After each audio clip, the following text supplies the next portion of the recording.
Welcome to Two Women Chatting with Liz and Michelle. Enjoying life in our 50s, we're also empty nesters, looking to reinvent, reset, have fun and talk about topics with experts and friends that affect us, our kids and our families. So grab a cuppa and join us on the sofa for a chat. There's always room for one more. We're not tech savvy, but we do our best. But it's a learning curve. All bumps, clicks and noises are our own. Come on in and have a seat.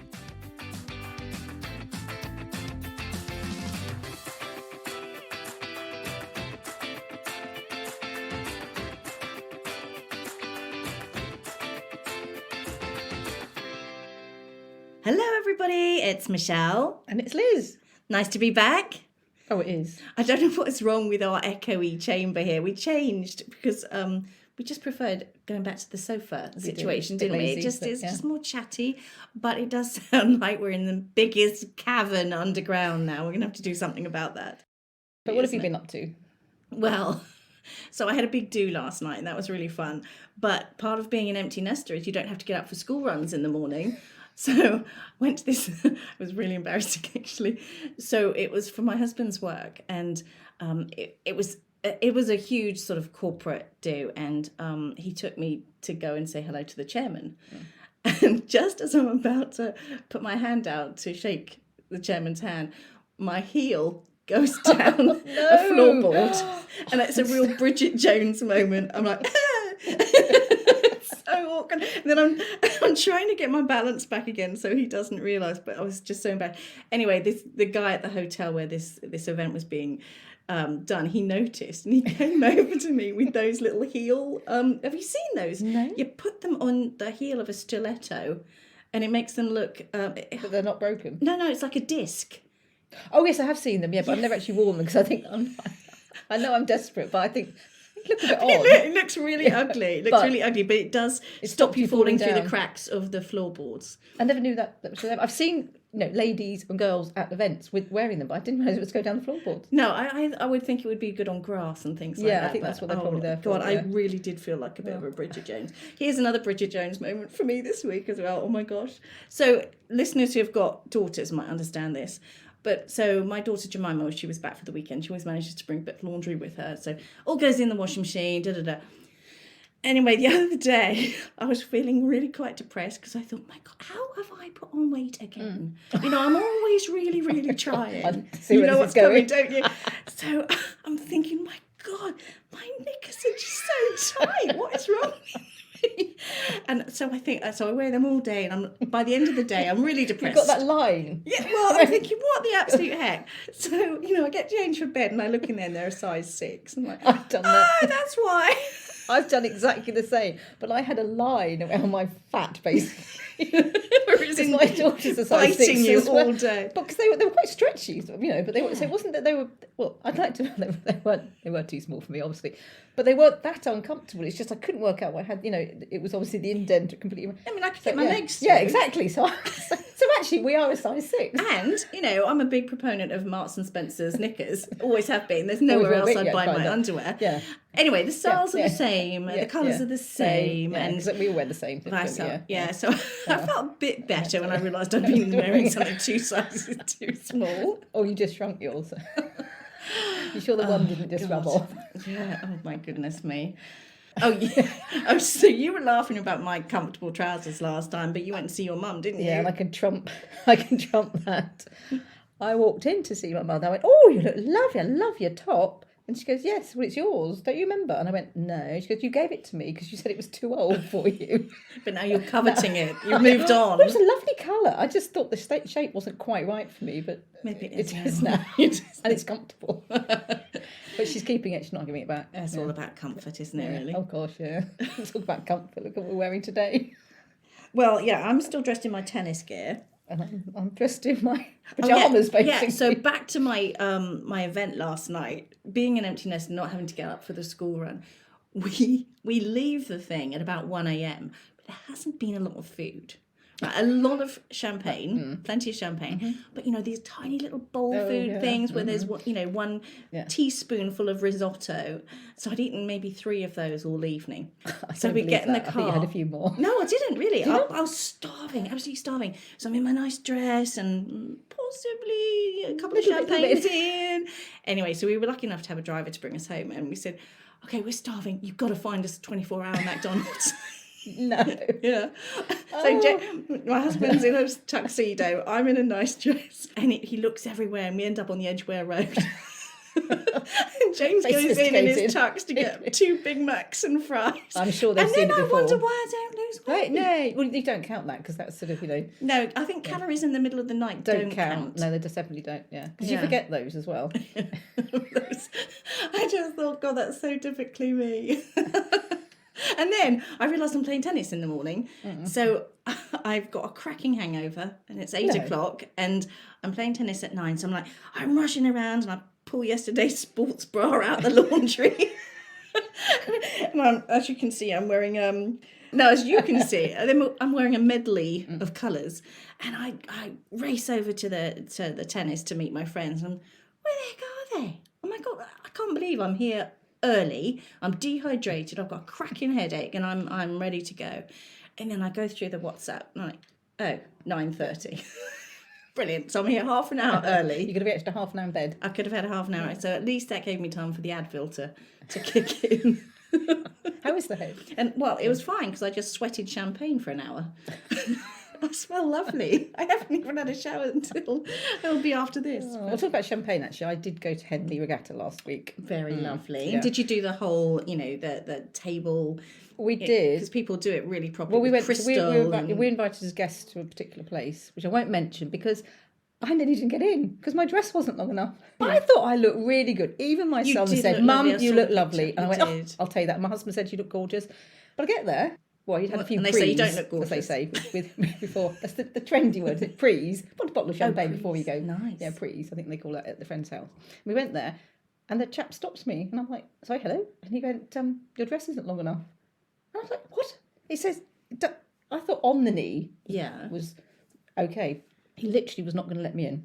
But fortunately, my dress is quite stretchy. So I pulled it down. And he said, because it stretches, we'll let you in. Wow. But can you imagine? So the whole time then I still had my bag in front of me. Mind you, we do know that would be a mini skirt on other people, don't we? Well, that's what I tried to explain to him, thank you, was I don't look good in long skirts, being a little bit, short. Yes. So he did chuckle at that and let me in. But I was a bit, it did sort of, I had to have another glass of champagne to make up for the stress of that. For the shock of it. Yeah. Really. Well, it was embarrassing, actually. But there you go, hey ho. Oh, anyway, right, I told you about, I sent Liz this article I'd read in the newspaper that really got my interest. And it was this story about a young girl called Roxy and her mum, Gay, who have written a book about what happened to her at school. She's now a little older and she's had time to reflect on it. And the book has come out of it. And the book is called When You Lose It. Short summary, basically, Roxy was encouraged and coerced by an older boy at school to send pictures, to send selfies of her partially dressed. And it goes on from there. So we'll let them tell the story because they very kindly said that they would join us. And I know that they're a bit raw and bruised from this media trail at the moment. They were on this morning, just the other day. Yeah. So, and I know they're doing an awful lot of interviews and we've said to them, look, we're not looking for a news scoop here. We are just mums who are horrified and outraged at the way her situation unfolded, the lack of support that she got from school, the way that she, as a victim, was made to feel in the wrong. And I just felt like I would like for us to give them a platform to tell their story as well, because it's definitely, as parents, we think we know what's going on. It gave me a shiver. Literally through my whole body when I heard it, because it could have been ours. It could well have been. We have no idea. Well, I tell you what, when I mentioned to my kids about this, I said, we know about that. It's normalised. Do that. It's totally normalised. Why do they do it? Flipping shouldn't be normalised. It shouldn't be. It seems to be. It's not why shouldn't they do it. It's what is making them do it. And it's society now. It's awful. Absolutely. It's awful. normalizing behavior that is actually criminal. Another listener to this podcast, they got in touch, and their son was approached by somebody in a WhatsApp group. He's going to college in the States, and this young girl approached him and said, "Oh, hi, we're going to be in the same freshman year, chat. Didn't take long before she said, "Hey, show me, I'll show you mine if you show me yours," kind of thing. Soon as he did that, boom. I mean, this is up for a whole nother podcast, but it's so easy to fall into the trap, and then to have this enormous thing blow up in front of you in a matter of hours. And the fact is, as parents, we don't see it. We don't think our children will do it. We're very naive about it. I think there's too many people or parents think that kids won't do it. We're naive, but we've got to be brutally honest about this. We don't know what our kids get up to all the time, and don't assume that they're perfect, because no one is perfect. The problem is, fundamentally, there's some really horrible people out there who will exploit situations and opportunities, and that's what I see this has come from. I mean, but I'd love to know about the boy. Yeah. Oh, what, the boy in Roxy's case? Yeah. Or even just in any situation, how do they feel years later, or even weeks later when they're doing this? They're evil. Surely they're evil. You can't just say they're naive. I don't think it's naivety. There has to be something a little bit twisted about doing that. But I do think there's an awful lot of immaturity in young men. They just don't really see any consequences. They can't see further than 2 feet in front of them. And that's on both sides. You know, the boy who is doing this and coercing somebody doesn't see how that could be really, really wrong and potentially criminal behavior. The boy who might be receiving, flattery and so on from a supposed girl in a group could also not realise that the consequences of his behaviour don't necessarily mean his life is over. Back in May, there was this chap called Ryan Last in San Jose. Oh my God, does this break my heart? He was contacted by somebody. He sent this girl a nude photo. It wasn't a girl at all. It was he was being exploited for being vulnerable and so on. He was a high school senior. So this all sort of happened about 10 o'clock in the evening. By 2 a.m, he'd hung himself because he could not see a way out. It's that panic. Yeah. And this is what's so important that we talk about it. It has to get out there. We have to tell people. You've got to have that conversation with your kid as well. And that's it. That's exactly it. I didn't, because it didn't dawn on me. And I think this is the problem, that as I was saying before, we're naive that think that our kids won't do stuff. We just have to have the conversation, not be embarrassed about it on either side, and say that we're there. If anything it happens, we are there to help them out. We love unconditionally. Absolutely. There's nothing that they can't tell us.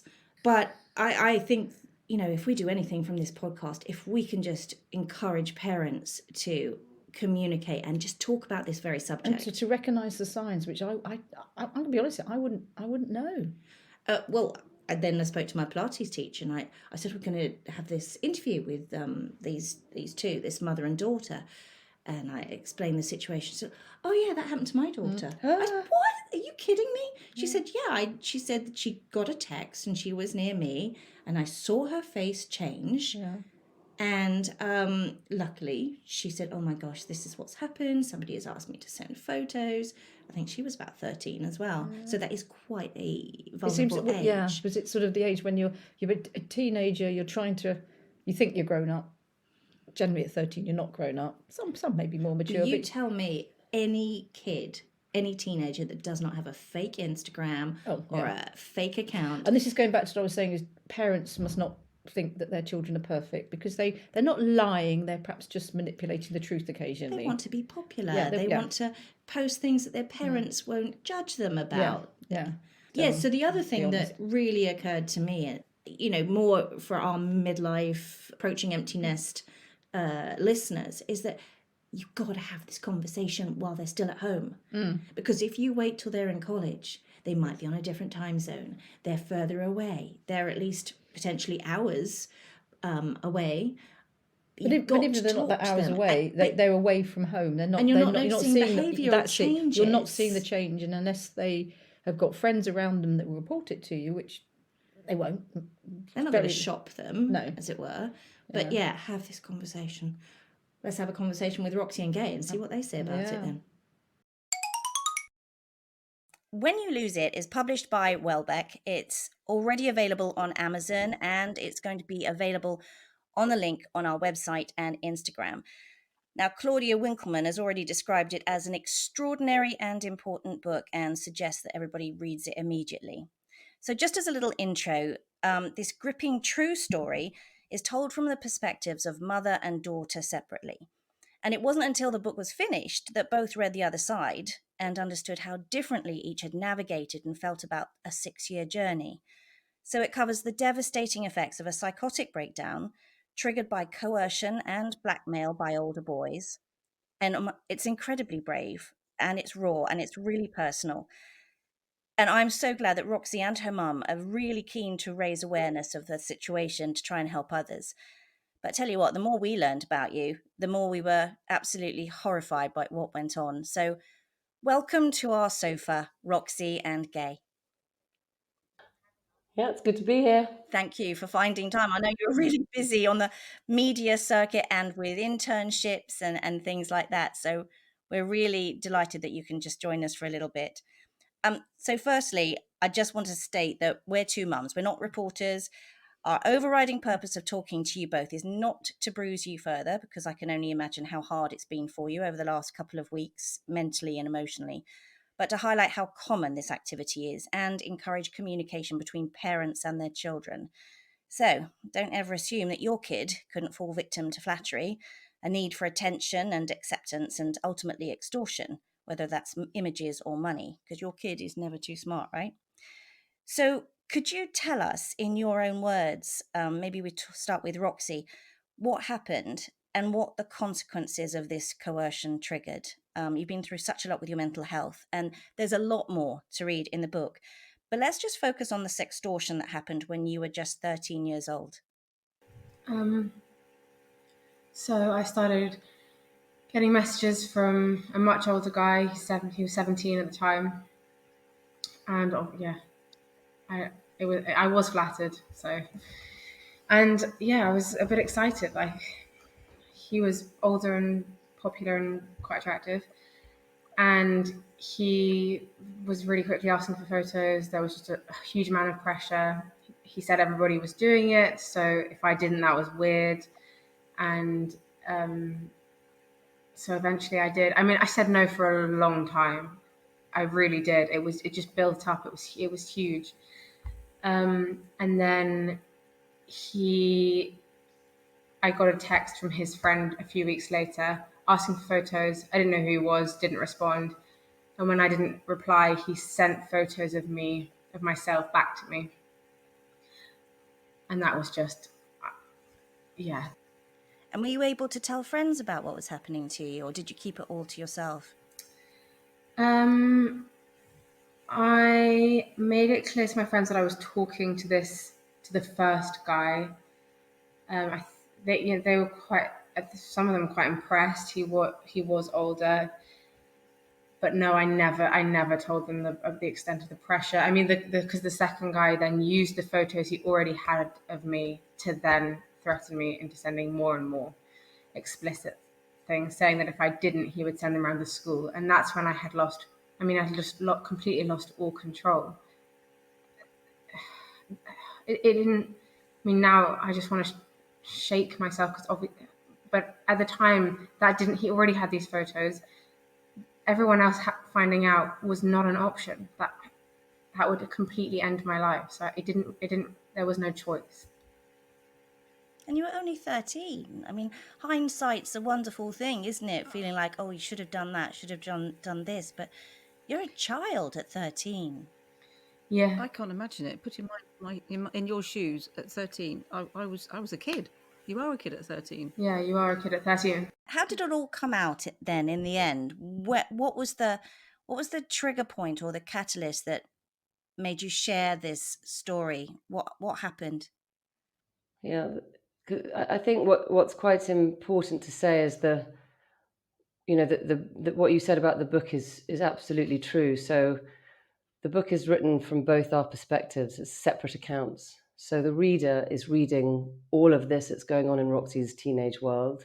You see the pressure building, you see the panic, and then you flip to my version, my account of that same time period, and I'm, worried about Roxy's going to the first few parties during those holidays.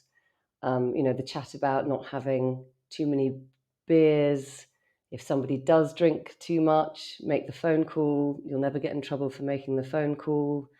So my concerns were completely, I could say naive, but it was unimaginable that I was having to address the sort of issues that Roxy was now dealing with all on her own. So, the kind of nagging mum during the school holidays, pick up your wet towels, You're smack bang in the middle of eye roll territory, aren't you, at 13? I mean, I know with my daughter, there was almost nothing she could do that didn't irritate me, and likewise. So it's quite hard, isn't it, to open that communication? You said earlier, no child is, I can't, what do you say? You said no child is, No child is too smart. All no perfect. child is too smart. Okay, that's a really, I like that. No child is too smart. So Roxy is definitely a smart kid. But so again, it's unimaginable because she's so smart. But what I only realized when I read her version was it's not about smart. It's exciting, and then it's terrifying. And the crossover between those two things, it's almost the blink of an eye. It goes from exciting to terrifying. And it wasn't about not being smart enough not to send the pictures. It was being too afraid not to send the pictures. But when you read my version, my account of that period of time, I'm just like, enough of the eye roll. Like, I can't wait till you all get back to school. You're driving me mad. So. And you finally heard about this, didn't you? And you were called in for a meeting at school, Gay, is that right? And you were told by the male deputy head teacher that Roxy was in trouble for this. Can you describe what that was like? Because all of a sudden, the shaming was unfairly put on Roxy's shoulders. From that first meeting, 3 weeks into term, so now for 3 weeks she's been dealing with the ramifications of those photos spreading. I'm told Roxy's been sending photos to boys, and I promise you I remember it like it was yesterday. And I'm thinking photos, boys, like, and I make the catastrophic mistake of thinking, you wouldn't be that stupid, surely. And I'm trying to kind of, you can see in the book, I'm trying to work out the kind of extenuating circumstances, but I've got nothing to go on because I know nothing. So now the reader knows more than I do in that scene. So it's quite hard to read even now for me, because I want to kind of go into that scene, press pause, give them the copy of the book, read it, have all that information and knowledge, and then go back to that conversation. But I don't have the information. And that's one of the reasons, well, I would say, wouldn't you say, Rox, the biggest reason why we decided to plow through the miserable journey of actually writing it all down? Yeah, Agreed? agreed. I mean, nobody at that point said, wait a second, she's just turned 14. She was 13 when they started. They're 17.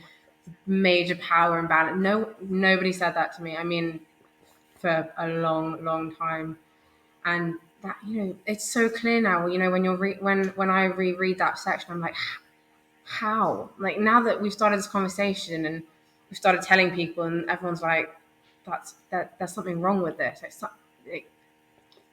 But at the time, it didn't feel like that at all. I felt like I'd screwed up. I'd done something wrong. I felt so guilty. I was punished, and that felt fair. I didn't think it was unfair at the time.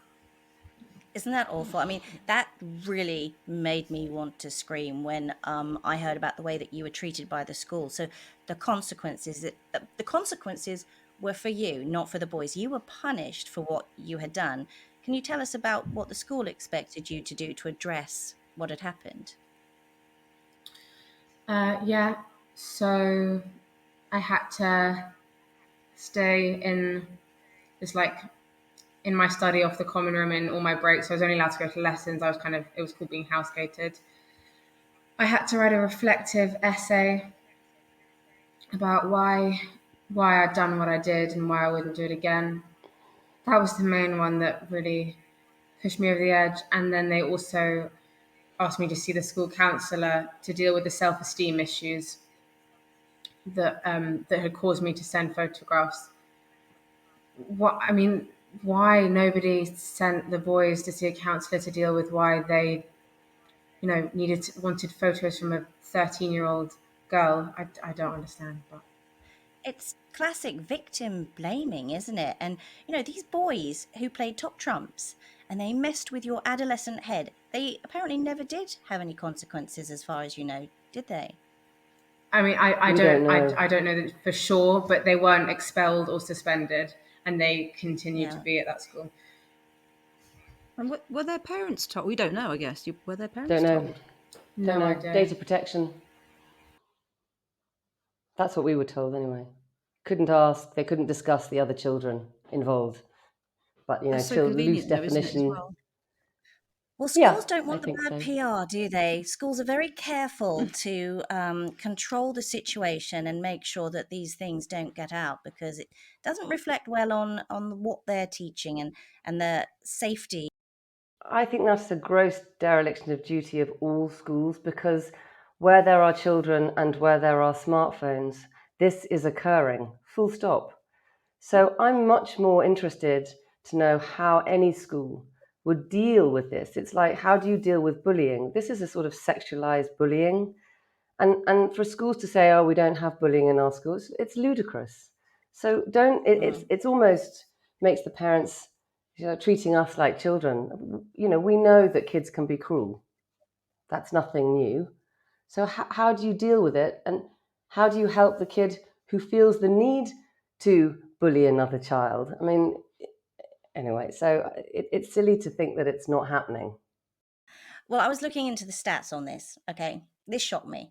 So, according to the Lucy Faithfull Foundation, 60% of children have been asked for a sexual image or video of themselves, and that was back in like just after the lockdowns finished. So they predict it's much higher than that. But surveys show that 1 in 6 children aged 13 and 14 have sent a nude picture of themselves, and an extraordinary 15% of 13-year-olds have been pressured to send images. You're not the only one, Roxy. Oh my gosh, it's just awful. And you are such a smart person. I know that, you've been through quite a journey, haven't you, to put it mildly. Writing that reflective essay kind of was the catalyst in many ways of sending you on a bit of a path of self-destruction and mental health difficulties. I don't want to focus too much on that, because I think you've probably had enough of talking about it. And I don't know whether this experience of writing the book and now publicizing the book has been cathartic for you or triggering. How are you feeling with? I don't think it's cathartic. Like, it's cathartic and it's triggering. It's not. It's both. It completely saved me and saved me and my mum's relationship. And I have to talk about these things which I couldn't even say to my friends and family on, national TV. It's such a mix of emotions. It's like being on a roller coaster, and I don't, it's really hard to talk about. I kind of wish I wasn't the one doing this, but those statistics that you just said. I mean, that's so many people. Like, And you're going to make a difference, Yeah. because you're going to get the message out there and people are going to share it, and there's going to be conversations in homes, and there should be conversations in schools, and horrified mums will, maybe they'll fathers, stop, and fathers. and fathers, maybe they'll stop saying, well, little Johnny's, he would He'd never never fall do for that. that. Yeah. That he'd never do that. Well, little Johnny does, actually.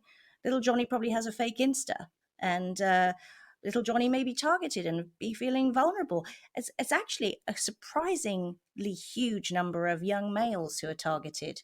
I mean, you were targeted by people in your school, but there are organized crime people who are doing this on gaming apps and WhatsApps and social media. So, I mean, there's this big stereotype for parents who, like, the parents think that there's a type of person that will send a photo. There's a type of person that would pressure, and that's not their kids. But like, I'm really hoping that I'm showing that it could be literally anyone. I mean, if someone had told me, a year before that it was going to be me, I would have laughed in their face. Like, are you joking? No. yeah. Well, there's no doubting that you're smart, because I don't know how you managed it, but you went on and you passed all your GCSEs, didn't you? I'll let people read in the book, because I think it's so compelling that they should read about you, and they should buy the book, and they should discuss it with their kids. But I think how you've managed to come out of it, get your GCSEs, get into an undergrad program at university, and now doing internships. And I think I've heard you say on another podcast that this is one of your management techniques. You're a busy girl, right? You do multiple things at the same time to distract your busy mind. Would you say that's kind of how you deal with it now a bit? Yeah, for me, I found I'm better when I have less time to think. So that's how I do it. But also, I thought my life was completely. I mean, I was 14, and I thought my life was completely over. I mean, it seemed impossible to rebuild any kind of like happy life, to have to friends, to finish school seemed completely, out of reach. And so that, I also hope that doing this shows anyone who's, had a similar thing with photos happening, or self-harming, or has any kind of mental health issues, that you actually can, rebuild this. I mean, it takes a lot of work, like really hard work, years. It's lonely, but it's possible. It really, which I really didn't feel like it was. So would you have any words of wisdom to, I hope that, this episode gets shared, not just with our midlife listening crowd, but also with their kids. I would really hope that they listen. They will. But what would you say? I mean, you've already said things do get better. It's not the end of your life. Is there some words of wisdom that you might offer? I mean, in terms of the photo stuff, because, we talk about victim blaming, and that's such an easy phrase. I mean, that feels so kind of succinct and like, oh yeah, victim blaming. But at the time, it's like, it's deep. It's like, I felt so and I felt it's not like, oh, these people making me feel like a victim. I'm like blaming me as like when actually I was a victim. It felt like, I felt disgusting. I felt like it was entirely my fault, but on such a deep ingrained level, just because no one said to me, actually something bad's happened to you. So, I mean, for parents, it's like, just say it. Actually, that would have made a huge difference for someone to say to me, you haven't just done this thing that's, awful. And in terms of the mental health, I mean, you got to find, for me, it was like, you got to find your thing that helps you get through. People talk about, it wasn't exercise or yoga for me. It took me a long time to find my thing. And there were lots of very destructive coping mechanisms before I found things that were sustainable. I think you're a cube drawer, aren't you? I do that too. I'm always Do you? drawing cubes. Do you? Or plates. Oh yeah, I love plates. Are really good because they're really easy. Lots of little circles. I didn't know you did that. I do that. I do. Well, Gay, parent point of view. We should have a club. How about you, Gay? What would you say as a parent? What can you share? I think we're very good at telling. We have to warn our kids. We're the police in our kids' lives when they're that young. So we do a lot of don'ts But I think there's a caveat to most of those don'ts. Like if one of your friends has taken something they shouldn't have taken, phone us. You always leave the back door open. But in the world of social media, I'm a dinosaur. I'm a digital dinosaur. So I literally didn't and still don't really understand that world. I'm not in it. So I would say remember to leave the back door open for even that online safety chat.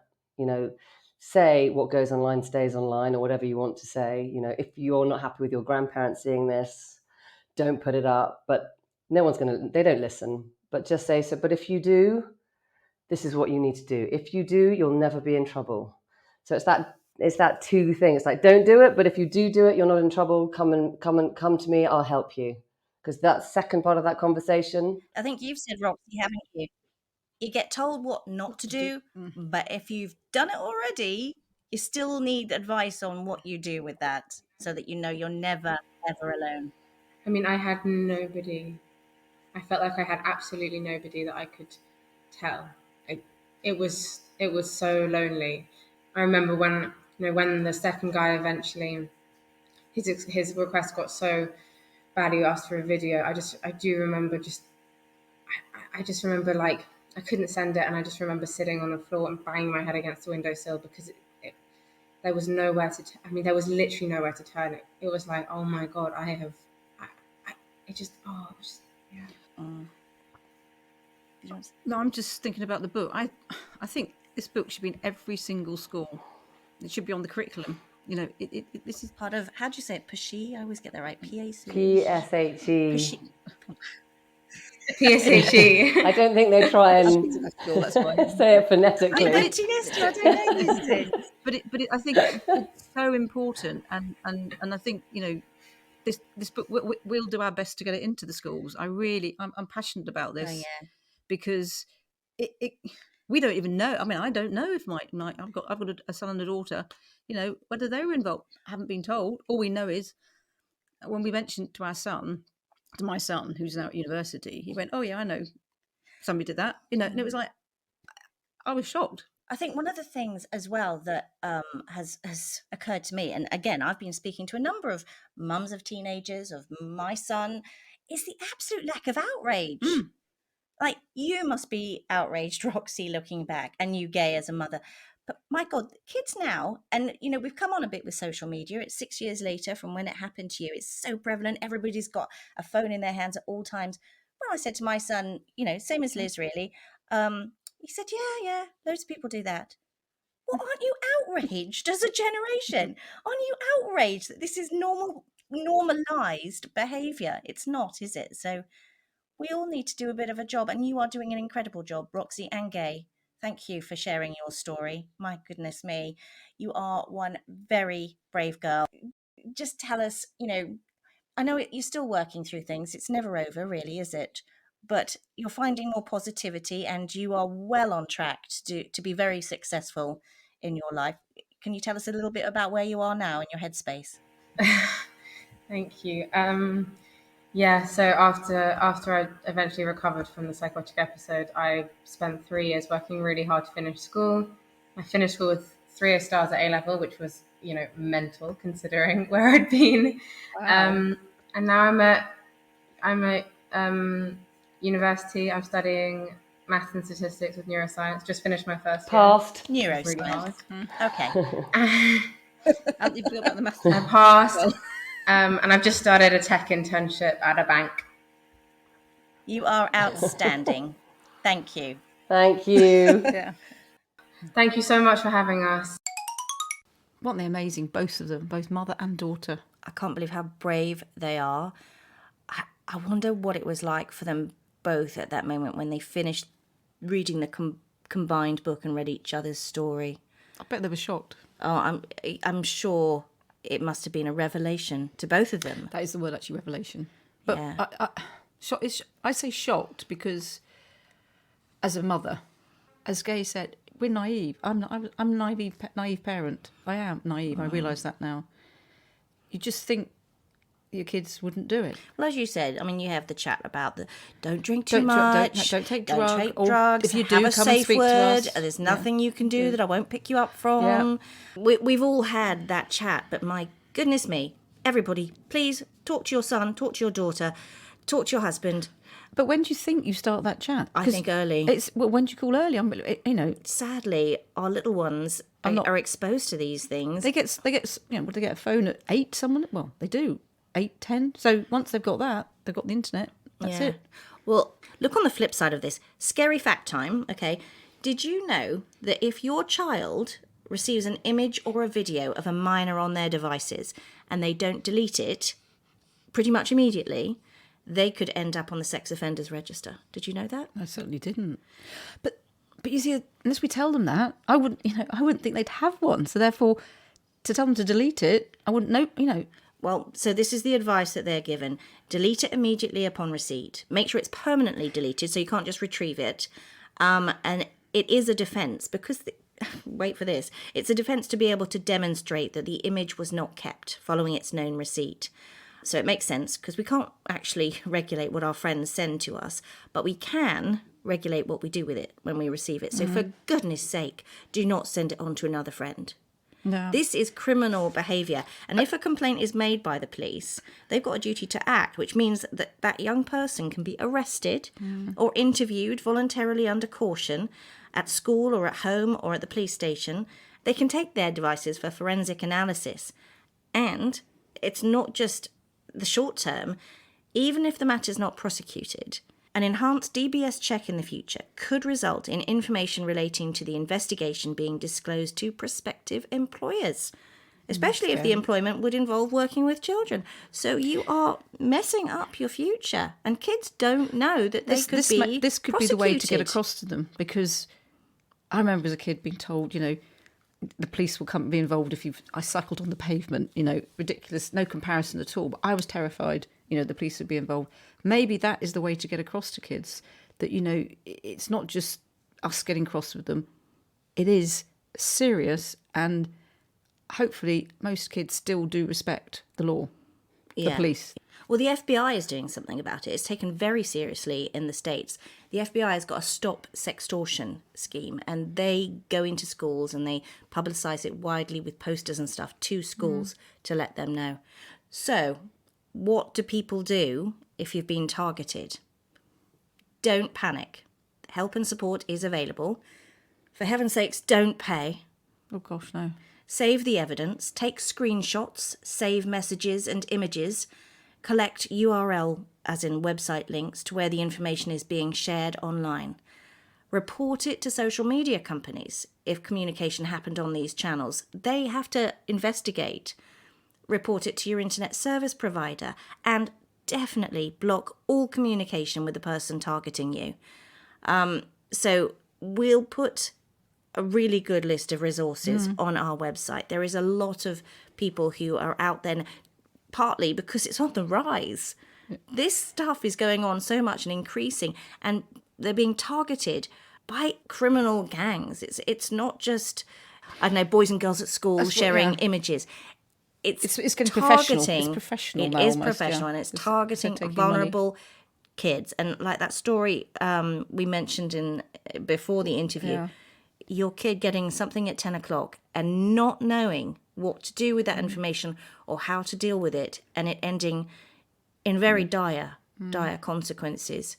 So, listeners, do please have a chat. We've said it like 4 or 5 times and that's now, why we're doing this podcast, please have a because chat.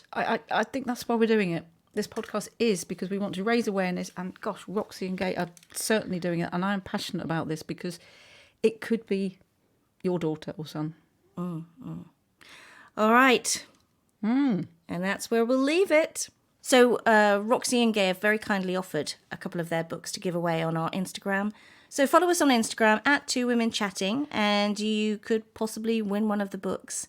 And if you don't win it, do go to the website. You'll find a link where you can buy it there, or you can just hop on Amazon. So the book is called When You Lose It, and it's available through Welbeck Publishing.